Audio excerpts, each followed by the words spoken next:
Tao Te Ching, livro de Lao Tse, interpretação de Seixas. Aforismo 7.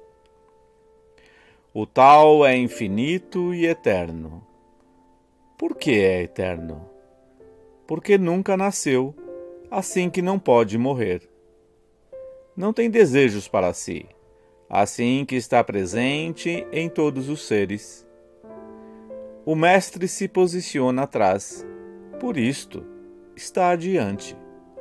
Está desapegado de tudo, por isto é uno com tudo. Porque se desprendeu de seu eu, a sua plenitude é perfeita. Aforismo 7. Interpretação de Seixas. Neste aforismo, se inicia o reconhecimento de certas nuances e características que fazem parte do Tao e de quem consegue vivê-lo. Muitas religiões apresentam algo semelhante ao que a primeira linha do aforismo apresenta, ou seja, que o infinito é infinito e eterno. Isso não nos é estranho. Estamos acostumados a esta linguagem, a essas atribuições. Outra coisa seria falar de infinitos infinitos, ou infinitos eternos. Isso nos inquietaria mais, porque não estamos acostumados a apresentar uma estrutura de similar pensamento. Nós associamos o conceito de infinito ao divino. É próximo ao que a nossa tradição ocidental denomina de Deus. O início do aforismo se torna próximo e inclusive amigável. O Tao é eterno porque não tem nem começo e nem fim.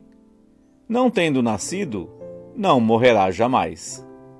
Esta é uma descrição que podemos não é entender, mas podemos assumi-la e aceitá-la.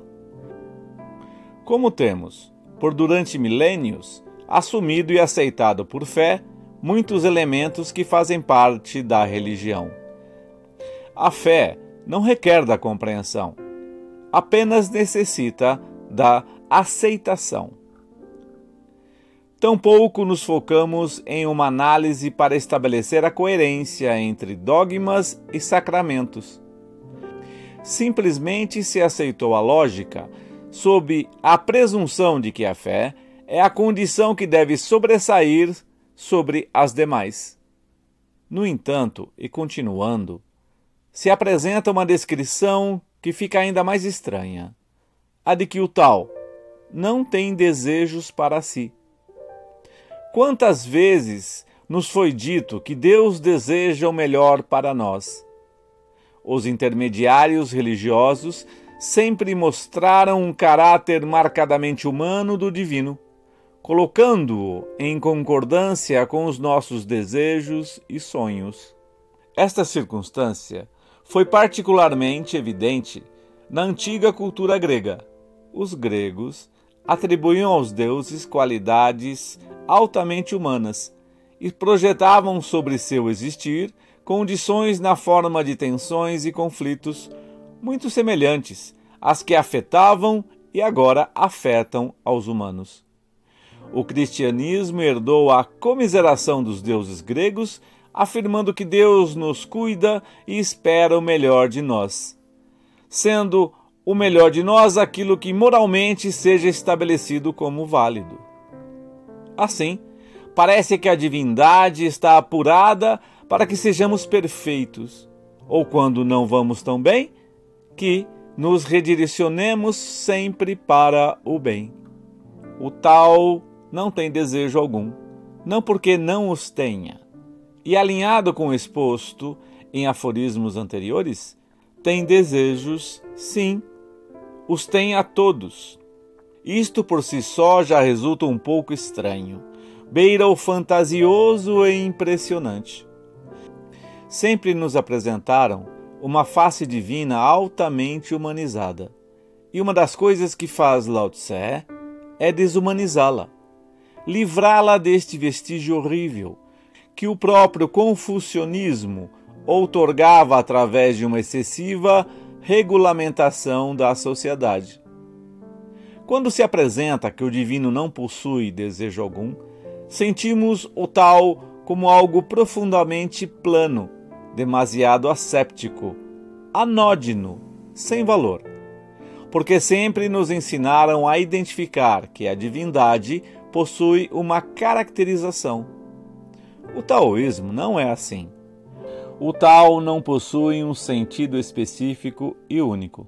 De fato, possui a todos de maneira simultânea. Probabilidade é uma maneira de mostrar a ilimitada quantidade de potencialidades que estão se expressando nele. Alinhado com isto, o mestre, que é um dos elementos importantes do taoísmo e por ser conhecedor do Tao, é alguém que não deseja especificamente nada. Uma das coisas que mais perturbava a Lao Tse é que, na medida que uma pessoa avança no caminho da sabedoria, adquire um estranho poder. E sendo este mal conduzido, induz necessariamente ao nascimento do egoísmo, mas não da liberdade. Lao Tse não foi um mestre conhecido por muitos. Isto é que, quem deixa pegadas não é mestre. Essa condição de anonimato que apresenta em toda a sua vida é uma mostra confiável da natureza de seu pensamento. O mestre não se destaca, não se apresenta. O mestre está à frente é porque simplesmente se apresenta estar mais preparado que todos os que estão próximos a ele. Ele é capaz de ver o uno em todas as coisas.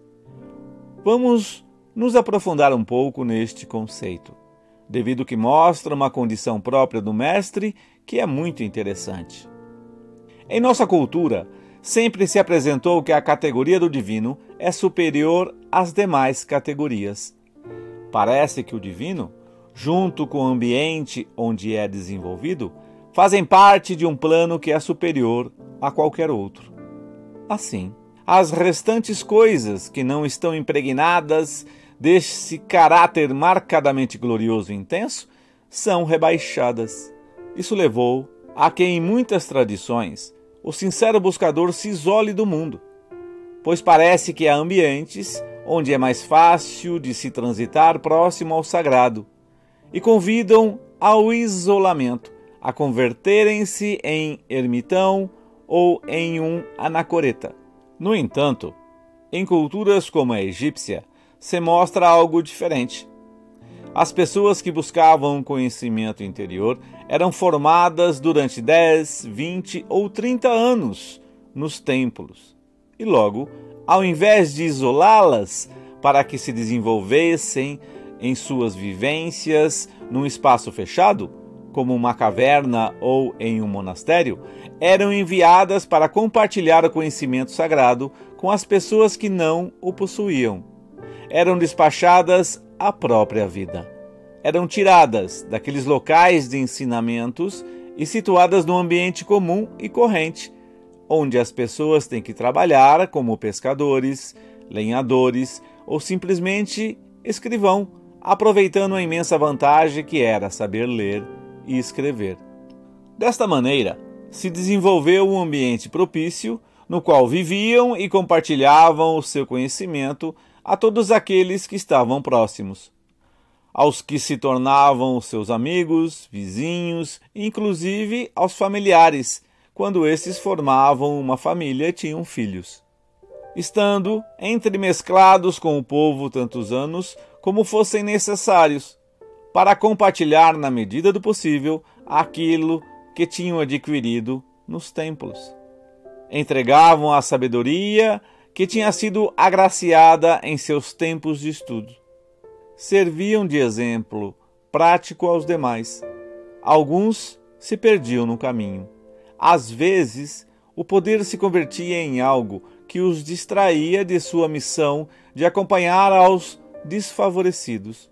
Outros, passados anos, não regressavam aos templos, pois formavam uma vida familiar, sem esquecer jamais os ensinamentos que os mestres plantaram em seus corações desde cedo.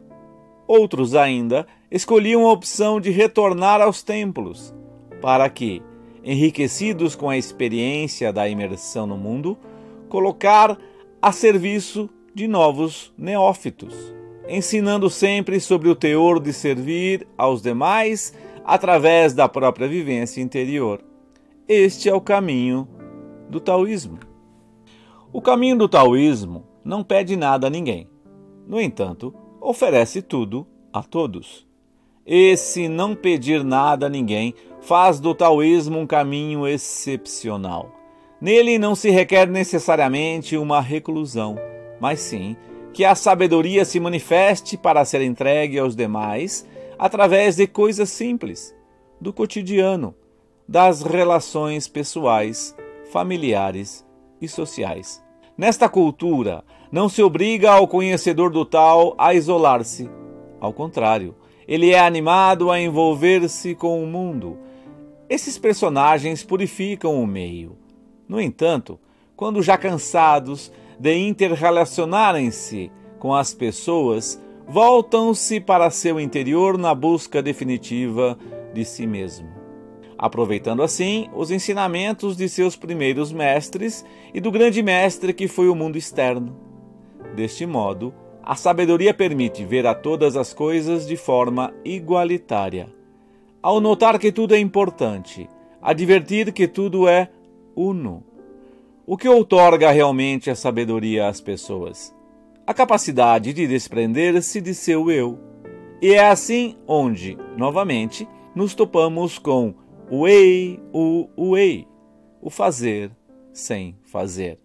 Um sábio é basicamente quem possui a capacidade de desapegar-se do sentido de primeira pessoa nas ações que realiza. Esta faculdade inestimável de estar completamente atento em responder aos pequenos eventos da vida, como caminhar, falar ou comer, começa magicamente a calibrar a percepção, a transformar a forma e a expressão de como se vê o mundo. A maioria das culturas, se não todas elas, sabe que o sentido do eu é um elemento que impede a proximidade de forma clara à descrição do real. O mais querido dos discípulos de Buda, Ananda, perguntava: Mestre, por que você diz que o universo está vazio? De que está vazio o universo? Buda contestava: Ananda, o universo está vazio de eu. Não há eu no universo. A vacuidade está na ausência da primeira pessoa, na ausência do proprietário. O eu atua como suco de limão no leite. Ao derramar-se algumas gotas, o leite se divide em coalho e em soro. O eu tem uma qualidade diferenciadora, diversificadora. Possui essencialmente uma natureza que fratura a percepção em partes. O wei, o fazer sem fazer, é o que nos leva a desprender lentamente o sentido de eu, para instaurar uma nova percepção. É aqui onde entra em jogo o conceito de desapego. É fundamental desapegar-se de tudo, mas, basicamente, o desapego essencial é o do eu. Ocorre, no entanto, que este desapego é um erro, se for apresentado como uma necessidade ética. O verdadeiro desapego é uma representação cognitiva. Falamos de desapego cognitivo, semelhante ao desapego amoroso que apresentam os seguidores do Bhakti, que afirmam que o maior amor é o de amar sem egoísmo. Fim do aforismo 7 do audiolivro Tao Te Ching, de Lao Tse. E obrigado ao mestre Seixas por nos acompanhar em conhecer-nos através da autoobservação.